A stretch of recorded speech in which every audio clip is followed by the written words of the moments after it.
Hold on one second. All right, It says perfect. we're live. We are Perfect. live. Good morning. Good morning. Hi, All Molly. How right, are you?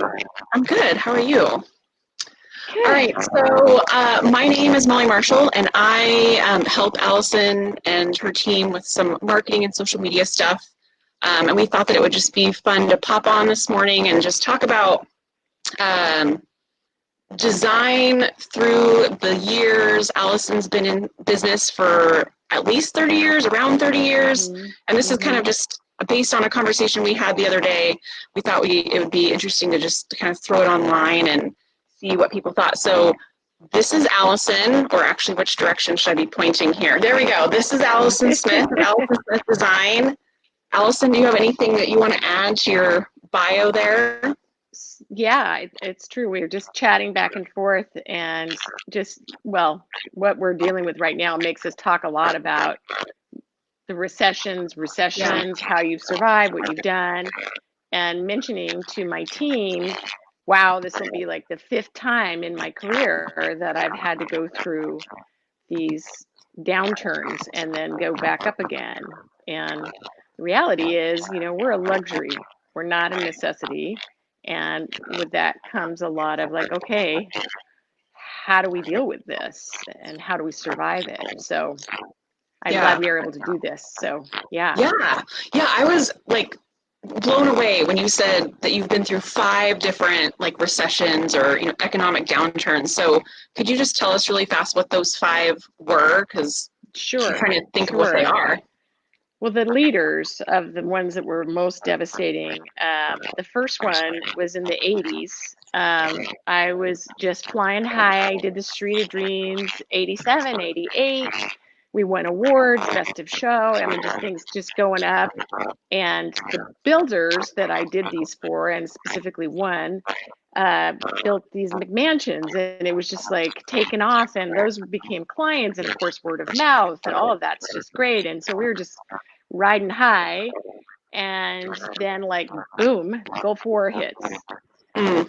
Mm-hmm. And actually, I had like a showroom, and I had to like button up the hatches and move back into my home as an office because it didn't make sense to have that overhead.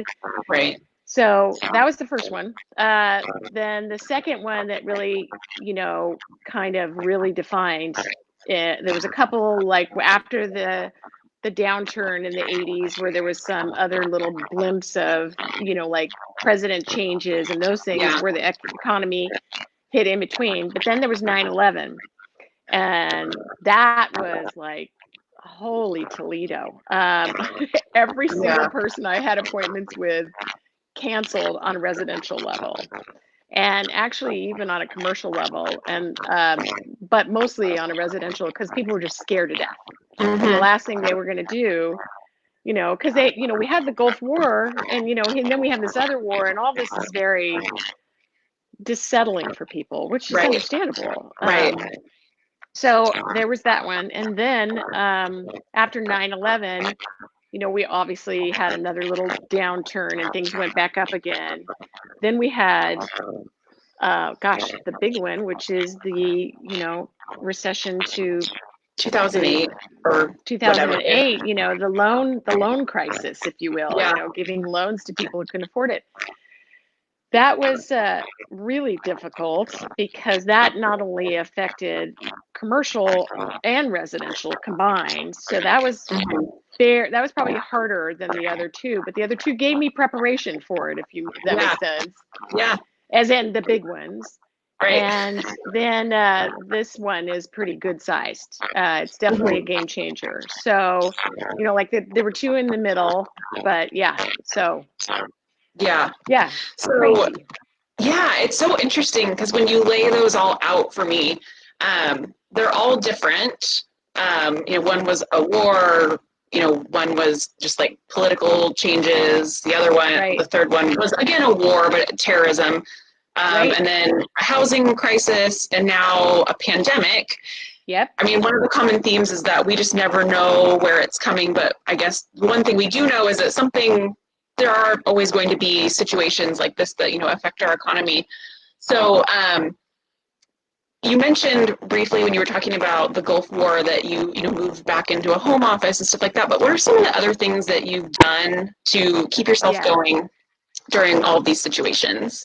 And that is the key question, because I think that um, life is a lot about preparing you for what you have to get through, right? You know, Mhm. and Yeah. that was my first preparation, and realizing that I think one of the biggest things in all of this is our being an interior designer is a very up and down emotional roller coaster ride anyway, because you're dealing with people and their sanctuaries and their privacy and all those things, which I value. But there's also your ego. You know, you've got, Mhm. like, you're a creative person, and one of the things about these recessions is just it humbles you. And Yeah. you have to make decisions about, okay, I don't have to have a fancy showroom. I can either choose or not choose to hold on to my business. And Right. I love doing what I do so much that you start getting really scrappy. And that's Yeah. one of the things. So one of the big thing for me is I was also focused in just doing residential work. And Mm. that's when I realized, oh boy, I gotta be flexible. So I started doing commercial work, and I started, going out and trying to get leads to figure that out, which really helped offset that time when people are thinking, now I want to save my money right now and not Yeah. have an interior designer come out and, remodel or do whatever to my house. Sure. So, and I would say that the one 2008, the 9/11, that was a bummer, and but I Mhm. came back again full steam ahead. And um I started actually a business right after 9/11, um and it was before HGTV, and it was so popular. I started a business called Allison Smith Decorate with What You Own. I had a little tiny ad in the Oregonian that was like a 1x2, and it said Mhm. this, and my phone rang off the hook. It was crazy. I had to, like, that was its own business. I mean, because at Yeah. that point, now I'm working internationally and I'm doing a lot of other things, and I've got all my commercial business built up in between 9/11 and, the Gulf War. Mhm. So I had a lot of footholds and I'd grown. But and that so then the thing that kind of carried me through was all those people who said, wow, I don't have to reinvent myself entirely. And Mhm. that decorating with what you owned helped people say, okay, I only have this much money. Well, of course, that was very helpful. And then those people turned out later to repeat business with me when they had more money, and they started doing big remodels. And so Gotcha. that was really, really important, and that being Yeah. humbled again to say, okay, well, what can I do to make people feel better about their world? And how Mhm. can I use my talent? And how can I still pay Mhm. my employees? I mean, all of it, right? They all go. Right. Right. So, but I think the one that really scared me the most and took the longest was 2008, Yeah.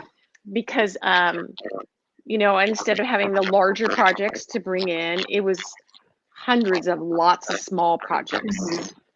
And that was hard to manage, because you don't like to overpromise and overdeliver, and you want to make sure that you take care of Right. everybody. So that was really hard.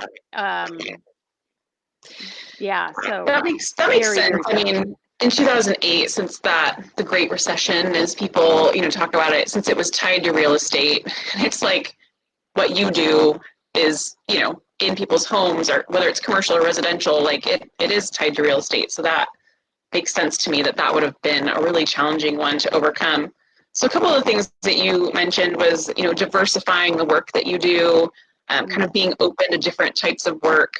And now, I mean, in the time that I've worked with you, like you guys do a lot of different things, and mm, projects of all sizes. So it seems like that's something that's really benefited your business, and just making tough decisions and yeah. being willing to scale back in certain areas to survive, which you mentioned humility. And I mean, in my line of work, I work with a lot of business owners too, and it seems like that's something that people kind of struggle with, is like not being willing to make those tough decisions in the short term to come out ahead in the long term. So those are all really good things. How do you think that, I mean, I don't think any of us have lived through a pandemic. Maybe some really, really elderly people, were Right. alive in the Like flu polio, and pandemic. So, yeah, right. yeah, or yeah, Yeah. that's true. Or So how and do you think?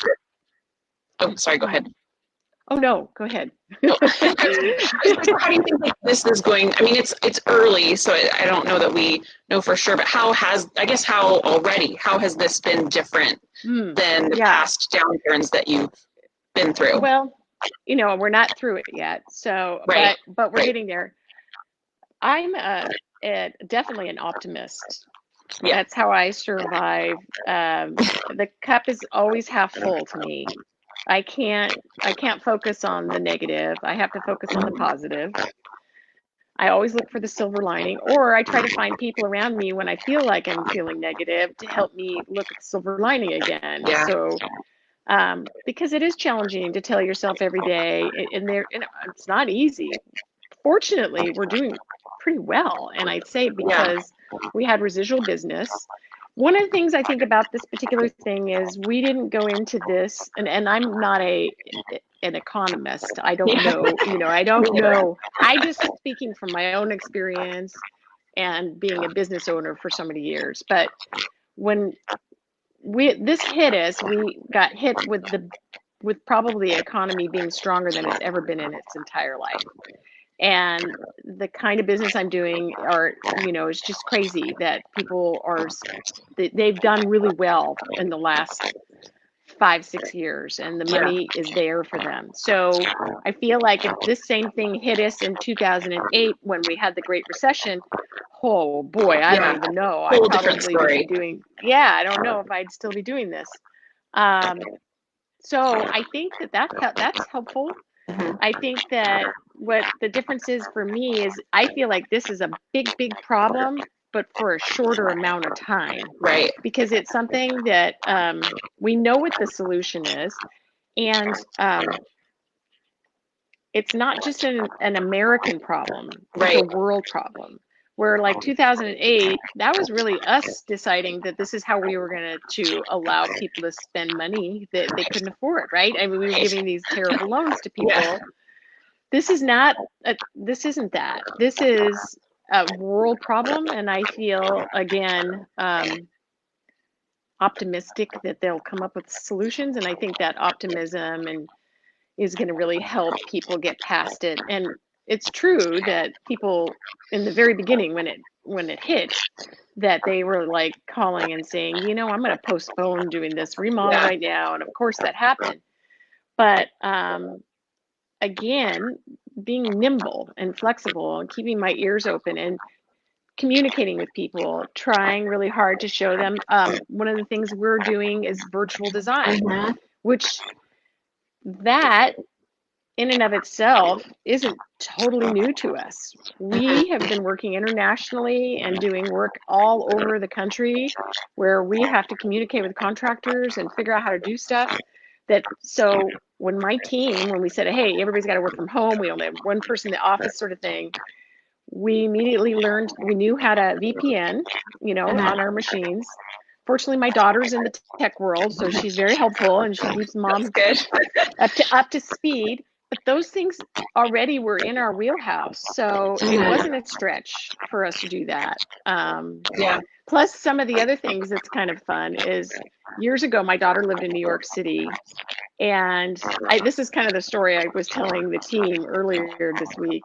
And she'd say, Mom, I can't wait for you to come and hang all my pictures and fix up my apartment. So can we Mhm. just FaceTime and do it? And I was like, Mhm.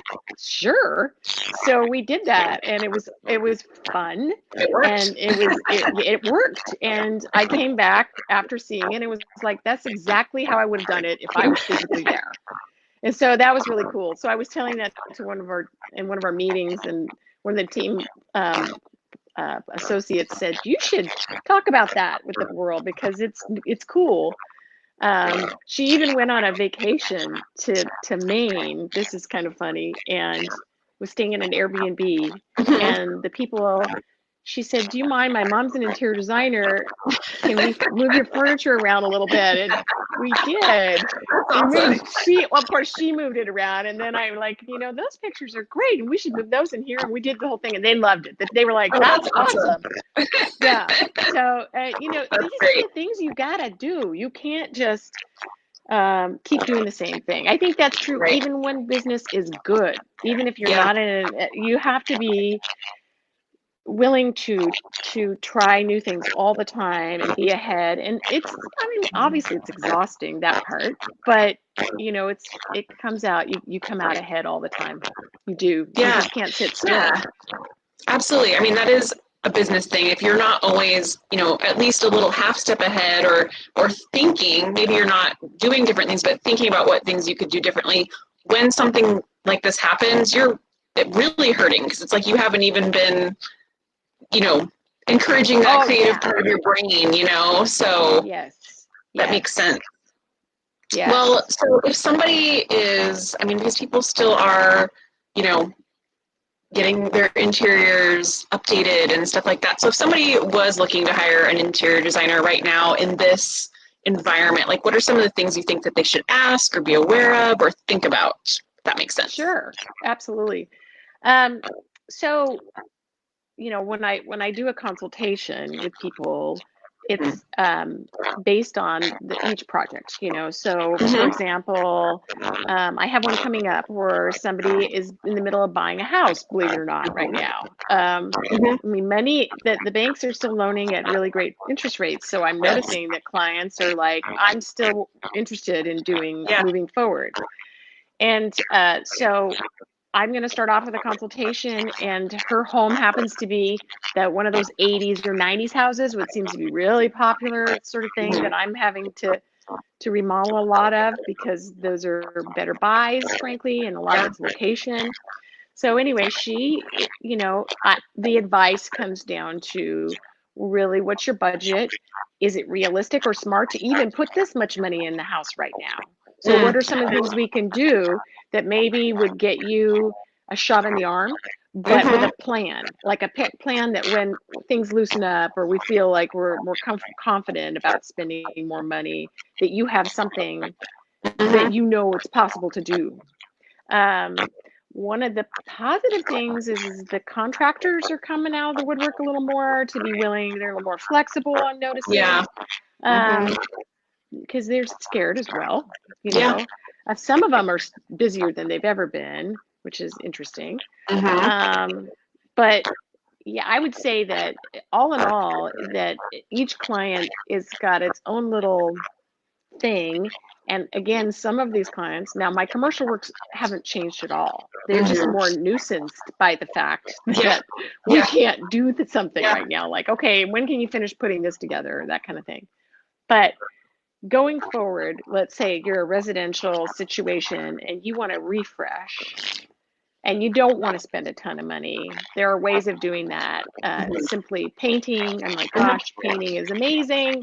It transforms everything. And it's inexpensive. And of course, that's one of the things that happened during these changes is Home Depot became popular, and we take that all for granted right now. But in the 80s and the Gulf War, Home Depot hardly existed. It was just a new concept that people were like, do that yourself, that kind of thing.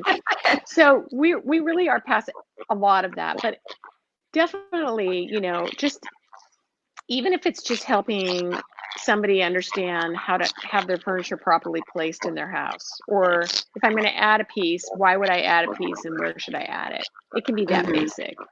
And I even think as basic as you feel like you're not able to do much at all, just clean your house, organize it. Yeah. And then you can look at, well, gee, I don't know if that mirror makes sense there anymore. You know what I mean? And then, so when I decorate someone's house, and for like the decorate with what you own, I basically purge a room, like get everything out as much as I can, if I can. Yeah. And then it's like layering.